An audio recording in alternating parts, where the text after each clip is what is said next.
Hello student, welcome back to the channel. और आज के इस वीडियो में हम लोग पढ़ने वाले हैं क्वांटिटी थ्योरी ऑफ मनी का एक नया वर्जन जो कि केन्स ने दिया था। केन्स ने क्लासिकल इकोनॉमिस्ट और न्यू क्लासिकल इकोनॉमिस्ट दोनों को क्रिटिसाइज करते हुए एक नया थ्योरी दिया था जिसे केन्सियन क्रिटिसिज्म के नाम से भी जाना जाता है, जहाँ पे उन्होंने फिशर ट्रांजैक्शन अप्रोच और कैम्ब्लिस कैश बैलेंस अप्रोच दोनों को ही क्रिटिसाइज किया थे। ठीक है, तो विदाउट वेस्टिंग टाइम आइए शुरू करते हैं। और इस वीडियो में हम लोग क्वांटिटी थ्योरी ऑफ मनी जो केन्स ने दिया था उसे बहुत ही इजी लैंग्वेज में समझने वाले हैं। और यह मेरा हैंड रिटन नोट्स है जो कि आप लोगों को बहुत ही हेल्प करेगा।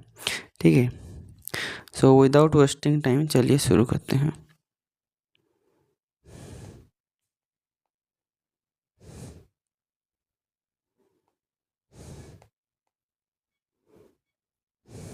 ठीक है, देखिए, इन इंट्रोडक्शन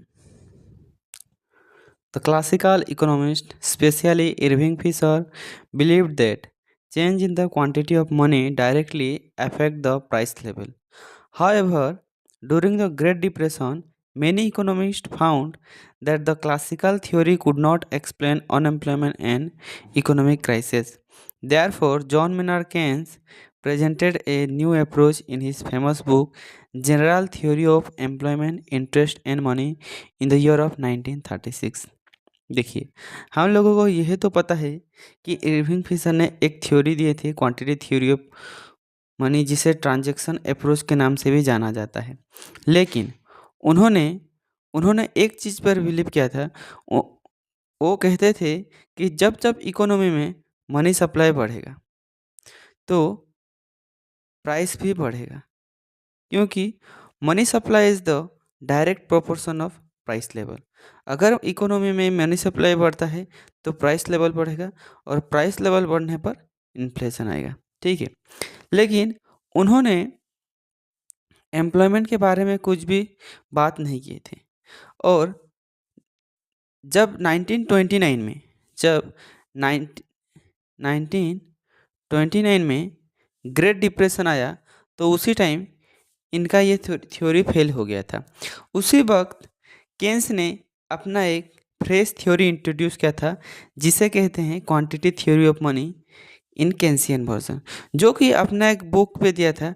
बुक का नाम था the general theory of employment, interest and money. और वह बुक कब पब्लिश हुआ था? 1936 में। यह भी बहुत ही इम्पोर्टेंट है। तो आई होप आप लोगों को इतने बात समझ में आ गया। आइए देखते हैं इसका मीनिंग क्या कहता है। देखिए, according to Keynes, on an increase in money supply first reduce the rate of interest. A lower interest rate encourage investment which increase income, output and employment. When full employment is reached, any further increase in money supply leads to inflation. देखिए, Keynes ने क्या कहा, जब भी economy में money supply increase होता है तो फर्स्ट क्या होता है? इंटरेस्ट रेट गिर जाता है। देखिए, सिंपल सी बात है, यहाँ पे अगर मनी सप्लाई ज़्यादा होता है तो मॉनेटरी पॉलिसी में एक्सपेंशनरी मॉनेटरी पॉलिसी को अडॉप्ट करते हैं। उसके बाद क्या होता है? इंटरेस्ट रेट कम हो जाता है। इंटरेस्ट रेट जब कम हो गया उसके बाद क्या होता है? देखिए, अगर किसी भी बैंक में बैंक रेट या फिर रेपो रेट ये सब कम हो गया तो इन्वेस्टर के लिए इजी हो जाता है लोन लेने के लिए। उसके बाद क्या होगा?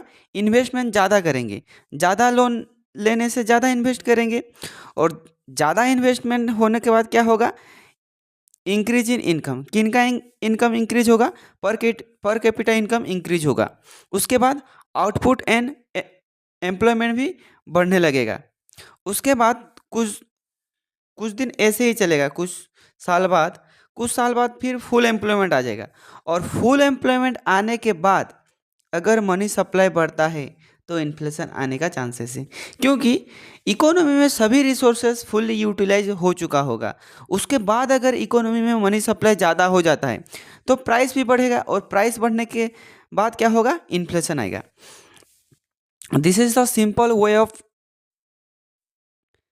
This is the simple meaning of Keynesian theory. I hope आप लोगों को समझ में आ गया। ठीक है, देखिए बहुत ही इजी लैंग्वेज में लिखा हुआ है। उसके बाद इसका एजम्पशंस क्या क्या कहते हैं, देखिए Keynes is not a part of classical economics because Keynes is a another period of school of economic thought, that's why Keynes का एजम्पशन अलग है क्लासिकल इकोनॉमिस्ट से। ठीक है, तो सबसे पहला एजम्पशन क्या कहता है, अनएम्प्लॉयमेंट एग्जिस्ट। देखिए क्लासिकल इकोनॉमिस्ट क्या कहते थे, क्लासिकल इकोनॉमिस्ट बिलीव करते थे कि इकोनॉमी में हमेशा फुल एम्प्लॉयमेंट रहेगा, लेकिन केन्स यहाँ पे एज्यूम किए हैं कि अनएम्प्लॉयमेंट रहता है। उसके बाद रिसोर्सेस आर अवेलेबल, यह एक मोस्ट इंपॉर्टेंट एजम्पशन है। क्लासिकल बिलीव करते थे कि there are full employment in the economy, always full employment in the economy, लेकिन केन्स क्या कहते थे, रिसोर्सेस आर अवेलेबल। ठीक है, फुल एम्प्लॉयमेंट का मतलब क्लासिकल बिलीव करते थे कि all the resources are fully utilised. उसके बाद इंटरेस्ट रेट इज फ्लेक्सिबल, यह एक अनदर इम्पोर्टेंट एजम्पशन है। उसके बाद investment depend on interest rate, जैसे ही इंटरेस्ट रेट कमेगा इन्वेस्टमेंट बढ़ने लगेगा, और जैसे ही इंटरेस्ट रेट बढ़ेगा इन्वेस्टमेंट कमने लगेगा। ठीक है, उसके बाद अनदर एजम्पशन है आउटपुट रेस्पॉन्ड टू डिमांड। देखिए केन्स और एक चीज को बिलीव करते थे, केन्स कहते थे कि demand creates its own supply, rather than classical economist क्या कहते थे, supply creates its own demand. ठीक है, उसके बाद है full employment is not initially present, यह बात तो हमने पहले से ही डिस्कस कर चुके हैं। केन्स हमेशा कहते थे कि फुल एम्प्लॉयमेंट एग्जिस्ट करना पॉसिबल नहीं है हमेशा के लिए। ठीक है, आई होप एजम्पशन आप लोगों को समझ में आ गया। उसके बाद केन्स ने इंट्रोड्यूस किया लिक्विडिटी प्रेफरेंस थ्योरी। देखिए लिक्विडिटी प्रेफरेंस थ्योरी और लिक्विडिटी ट्रैप दोनों अलग चीज़ है। ठीक है, और दोनों ही केन्स के द्वारा इंट्रोड्यूस किया गया था। सो विदाउट वेस्टिंग टाइम आइए देखते हैं लिक्विडिटी प्रेफरेंस का मतलब होता क्या है। देखिए according to Keynes people prefer hold a part of their wealth in the form of cash. देखिए लोग अपने टोटल इनकम या टोटल वेल्थ का कुछ कुछ पर्सन अपने पास रखना चाहते हैं। ठीक है, एज ए केस, उसी डिजाइनेस को ही कहते हैं लिक्विडिटी प्रीफरेंस। ठीक है, the desire this desire to hold money is called liquidity preference. Keynes explain 3 motive for holding money. I hope liquidity preference का मतलब क्या है आप लोगों को समझ में आ गया। देखिए सिंपल वर्ड में अगर हम लोग बोलें तो कोई भी इंसान अगर अपने टोटल वेल्थ का कुछ हिस्सा अगर अपने पास एज ए कैश रखने का डिजाइनेस दिखाता है तो उसे ही कहते हैं लिक्विडिटी प्रेफरेंस। ठीक है, आइए देखते हैं 3 मोटिव्स उसमें क्या क्या कहते हैं। देखिए केन्स ने इस थ्योरी को एक्सप्लेन करने के लिए 3 मोटिव्स इंट्रोड्यूस किए थे, जो कि transaction motive, precautionary motive and speculative motive. ठीक है, वन बाय वन आइए इसे डिस्कस करते हैं। देखिए सबसे पहले ट्रांजैक्शन मोटिव को ट्रांजैक्शन डिमांड फॉर मनी भी कहा जाता है। ठीक है, ट्रांजैक्शन मोटिव में होता क्या है, people hold money for day to day transaction. Transaction motive का मतलब सिंपल यह होता है कि लोग डे टू डे लाइफ में जो ट्रांजैक्शन करते हैं उसी के पर्पज में पैसे अपने पास एज ए कैश रखते हैं। ठीक है, use for purchasing goods and services, depend mainly on income. I hope transaction motive आपको समझ में आ गया। अगर सिंपल वर्ड में हम लोग समझे ट्रांजैक्शन मोटिव होता क्या है, तो डे टू डे लाइफ में लोग अपने खर्चे करने के लिए जो पैसे एज ए कैश अपने पास रखने की डिजायरनेस दिखाते हैं उसी को ट्रांजैक्शन मोटिव कहते हैं। ठीक है, उसके बाद आता है प्रिकॉशनरी मोटिव। देखिए, प्रिकॉशनरी मोटिव का मतलब क्या होता है?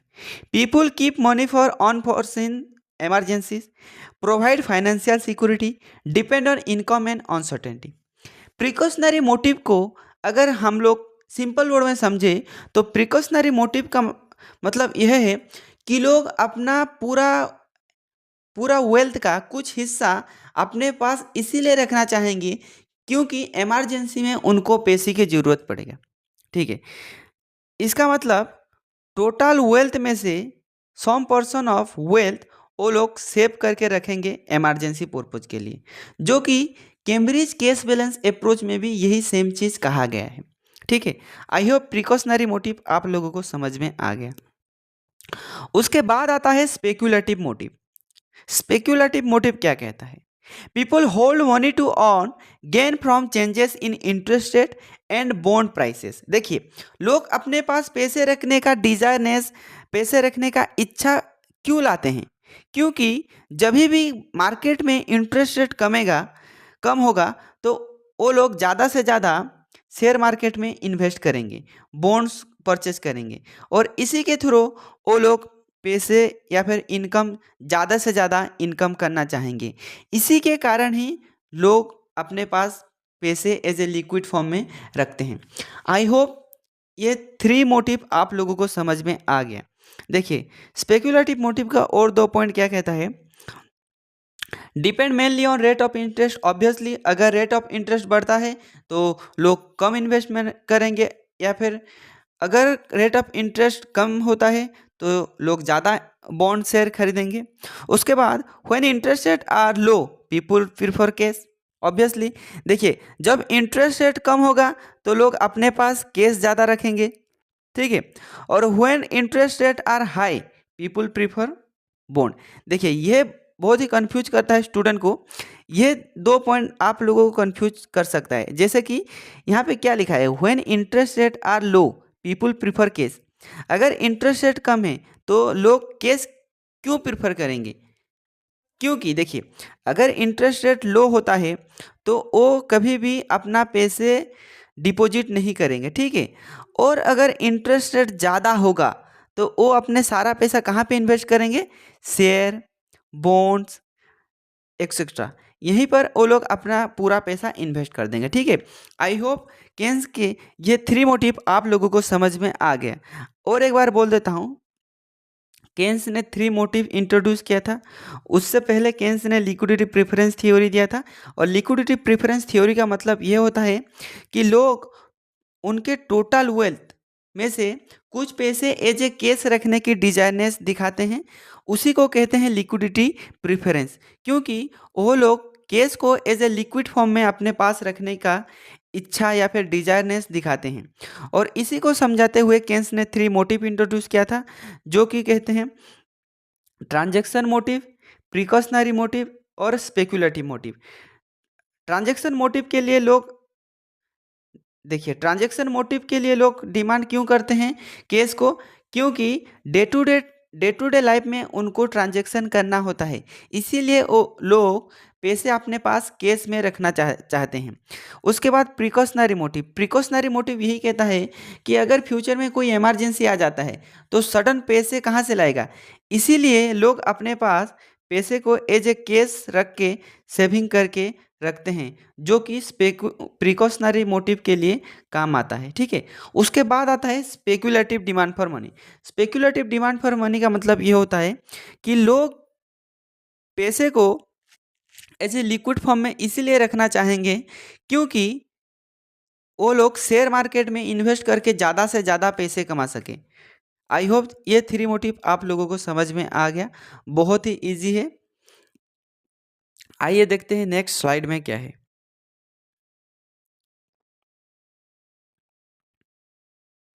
देखिए, यह सिंपल सा फॉर्मूला जो कि केन्स ने दिए थे। Total demand for money L equal to L1 plus L2, where L represent total demand for money, L1 represent transaction and precautionary demand, and L2 represent speculative demand. ठीक है, यह बहुत ही सिंपल इक्वेशन था, ये normally दिए थे Keynes ने। उसके बाद determination of interest rate and liquidity trap. आइए देखते हैं इंटरेस्ट रेट कैसे डिटरमाइन होगा और लिक्विडिटी ट्रैप का मतलब क्या होता है। तो देखिए, according to Keynes, interest rate is determined by demand for money and supply of money. Keynes क्या कहते थे?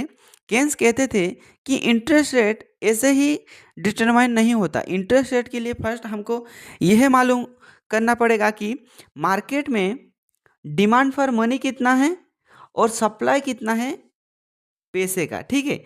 जहाँ पे इक्विलिब्रियम होगा वहीं पे सेट होगा rate of interest. I hope आप लोगों को समझ में आ गया, ठीक है। तो देखिए उसका प्रोसेस क्या होता है।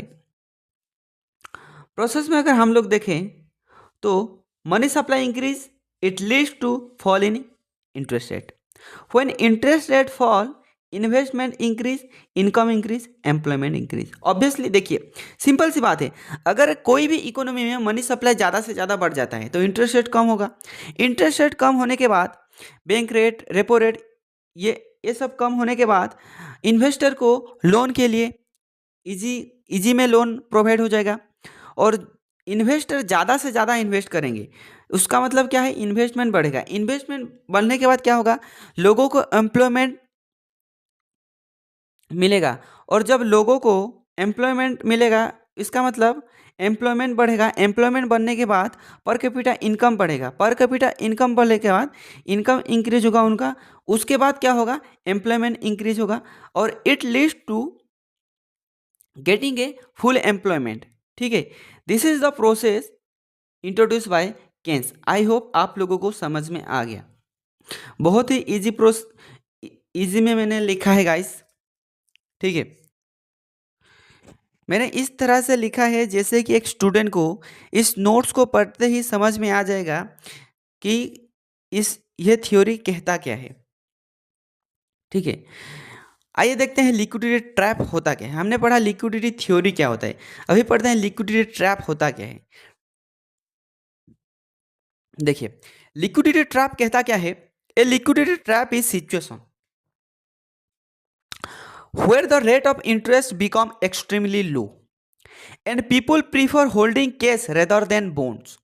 In such a situation, increase the money supply does not reduce the interest rate further. देखिए लिक्विडिटी ट्रैप का मतलब होता क्या है। लिक्विडिटी ट्रैप एक सिचुएशन है जहां पे इंटरेस्ट रेट एक्सट्रीमली लो रहता है और लोग केस को बॉन्ड में इन्वेस्ट करना प्रीफर नहीं करते, क्योंकि देखिए अगर इंटरेस्ट रेट कम होगा तो कोई भी चाहेगा क्या, बॉन्ड में इन्वेस्ट करने का। इसीलिए जब भी मार्केट में इंटरेस्ट रेट कम हो जाता है तो लोग कैश को अपने पास एज ए लिक्विड फॉर्म में बहुत सारा रख लेते हैं, ठीक है। जब बल्क अमाउंट ऑफ मनी लोगों के पास एज ए लिक्विड फॉर्म में रह जाएगा तो इस सिचुएशन को हम कहेंगे लिक्विडिटी ट्रैप। क्योंकि देखिए लिक्विड का मतलब क्या है। लिक्विड का मतलब सिंपल है कि लोग पैसे को एज ए कैश ही हाई लिक्विड कहा जाता है इकोनॉमी में। कैश को ही high liquidity form of transaction कहा जाता है। तो देखिए जब लोग ज़्यादा से ज़्यादा पैसे अपने पास रखने लगेंगे और अगर वो लोग बॉन्ड में इन्वेस्ट नहीं करेंगे तो वो एक ट्रैप सिचुएशन आ जाएगा। ट्रैप का मतलब देखिए अगर सभी पैसे इसके अंदर आ जाएगा तो ये ट्रैप में हो गया। तो यही सिचुएशन होता है जिसे कहते हैं लिक्विडिटी ट्रैप। आइए इसे ग्राफ में हम लोग समझते हैं। देखिए ग्राफ में अगर हम लोग समझें तो यह ओ एक्स एक्सिस रिप्रेजेंट करता है इंटरेस्ट रेट और ओ वाई एक्सिस रिप्रेजेंट करता है इंटरेस्ट रेट और ओ एक्स एक्सिस रिप्रेजेंट करता है मनी सप्लाई। देखिए जैसे ही मार्केट में इंटरेस्ट रेट बढ़ता है इसका मतलब इंटरेस्ट रेट बढ़ने के बाद लोग ज़्यादा से ज़्यादा बॉन्ड शेयर में इन्वेस्ट करेंगे। लेकिन यह एक ऐसा पॉइंट है जहाँ पे इंटरेस्ट रेट कांस्टेंट है। देखिए यहाँ से यहाँ एक पॉइंट है जहाँ पे इंटरेस्ट रेट सबसे लो है और कांस्टेंट है। इसी के कारण इस पॉइंट को कहते हैं लिक्विडिटी ट्रैप, क्योंकि यहाँ पे लोग ज़्यादा से ज़्यादा पैसे अपने पास एज ए कैश रखते हैं। इसी सिचुएशन को कहते हैं लिक्विडिटी ट्रैप। आई होप आप लोगों को लिक्विडिटी ट्रैप समझ में आ गया। ठीक है, अगर सिंपल वर्ड में हम लोग बोलें लिक्विडिटी ट्रैप होता क्या है, तो लिक्विडिटी ट्रैप का मतलब यह होता है कि लोग अगर इंटरेस्ट रेट कम होता है तो अपने पास ज़्यादा से ज़्यादा पैसे कैश के फॉर्म में रख लेते हैं। इसी के कारण इकोनॉमी में एक ट्रैप सिचुएशन हो जाता है जहाँ पे बहुत सारा पैसा एक ट्रैप होके रह जाता है। इसी सिचुएशन को कहते हैं लिक्विडिटी ट्रैप। और लिक्विडिटी का मतलब कुछ नहीं है, लिक्विडिटी का मतलब होता है कैश। इसे आप लोग कैश ट्रैप भी बोल सकते हैं या फिर पैसा ट्रैप भी बोल सकते हैं, कोई कोई भी भूल नहीं होगा। ठीक है, लिक्विड का मतलब होता है कैश। आई होप आप लोगों को समझ में आ गया। मैं अपना बेस्ट देने की कोशिश कर रहा हूँ और आई थिंक मेरा लैंग्वेज थोड़ा आप लोगों को समझ में नहीं आएगा because I am a not a Hindi guy, that's why. फिर भी मैं अपना बेस्ट दूंगा आप लोगों को समझाने के लिए। सो विदाउट वेस्टिंग टाइम आइए देखते हैं इसका एजम्पशन क्या क्या कहता है। ठीक है, देखिए मैंने नोट्स भी इसी तरह के तैयार किए हैं जैसे कि आप लोगों को ज़्यादा से ज़्यादा एक्सप्लेन ना करके भी आप लोग समझ सके कि एक्चुअली ये थ्योरी कहता क्या है। ठीक है, देखिए इसका एजम्पशन क्या क्या कहता है। इसका एजम्पशन कहता है कि interest rate is already very low. Liquidity, यह एजम्पशन लिक्विडिटी ट्रैप का है। ठीक है, और यह एजम्पशन यह कहता है कि interest rate is already very low, इसका मतलब इंटरेस्ट रेट पहले से ही कम है। और second assumption people expect interest rate to rise in future. देखिए लोग अपने पास पैसे क्यों रखते हैं, क्योंकि लोगों का भावना यह है कि फ्यूचर में अगर इंटरेस्ट रेट बढ़ेगा तो हम लोग इन्वेस्ट करेंगे। इसी के कारण देखिए मैं आपको ग्राफ के थ्रू समझाता हूँ। देखिए इसी के कारण देखिए ये इंटरेस्ट रेट लो हो गया। This is the situation which is called liquidity trap. और यही सिचुएशन पे लोग यह थॉट लाते हैं कि अगर फ्यूचर पे इंटरेस्ट रेट बढ़ेगा तभी हम लोग इन्वेस्ट करेंगे। और बहुत समय तक इंटरेस्ट रेट नहीं बढ़ता है और लोग अपने पास cash as a liquid form में जमा करते हैं सेविंग कर करके। वो एक ट्रैप बन जाता है और एक सिचुएशन हो जाता है जिसे कहते हैं लिक्विडिटी ट्रैप। ठीक है, और थर्ड एजम्पशन क्या कहते हैं, bonds price are expected to fall. Bonds price are expected to fall. Then fourth assumption क्या कहता है, people hold cash instead of bonds. लोग क्या करेंगे, अपने पास कैश रखेंगे एज ए लिक्विड फॉर्म में। वो लोग बॉन्ड या शेयर पे इन्वेस्ट नहीं करेंगे। क्योंकि क्योंकि लिक्विडिटी ट्रैप सिचुएशन है जहाँ पे इंटरेस्ट रेट एक्सट्रीमली लो होता है। ठीक है, उसके बाद additional money is holded. I hope assumption आप लोगों को समझ में आ गया। उसके बाद देखते हैं लिक्विडिटी ट्रैप होने के बाद इसका इफेक्ट इकोनॉमी में क्या क्या होता है। तो देखिए सबसे पहले इफेक्ट जो होता है, monetary policy become ineffective. Obviously in situation में मॉनेटरी जो भी पॉलिसी लाएंगे, लाइक कॉन्ट्रैक्शनरी मॉनेटरी पॉलिसी हो या एक्सपेंशनरी मॉनेटरी पॉलिसी हो, ये इनइफेक्टिव होगा। ठीक है, उसके बाद investment does not increase. Obviously जब मार्केट में इकोनॉमी में लिक्विडिटी ट्रैप हो जाएगा, इन्वेस्टमेंट कहाँ से बढ़ेगा। ठीक है, उसके बाद एम्प्लॉयमेंट रिमेन लो। उसके बाद एम्प्लॉयमेंट भी लो हो जाएगा। अगर इन्वेस्टमेंट ही नहीं होगा तो एम्प्लॉयमेंट कहाँ से जनरेट होगा। ठीक है, उसके बाद आता है इकोनॉमी स्टैग्नेशन और रिसेशन। उसके बाद में भी इकोनॉमी डिप्रेशन फेस करेगा या फिर स्टैग्नेशन और रिसेशन जैसा सिचुएशन फेस करेगा। आई होप आप लोगों को समझ में आ गया। आइए देखते हैं उसका कंक्लूजन क्या कहता है। देखिए इन कंक्लूजन केन्स ने कहा, Keynes argued that money affect prices indirectly through interest rate. Keynes क्या कहते थे, मनी प्राइस को इफेक्ट करता है लेकिन डायरेक्टली नहीं, इनडायरेक्टली इफेक्ट करता है। और इन्वेस्टमेंट को भी इफेक्ट करता है, इनकम को इफेक्ट करता है, आउटपुट एंड अनएम्प्लॉयमेंट को भी इफेक्ट करता है, लेकिन डायरेक्टली नहीं, यह इनडायरेक्टली इफेक्ट करता है।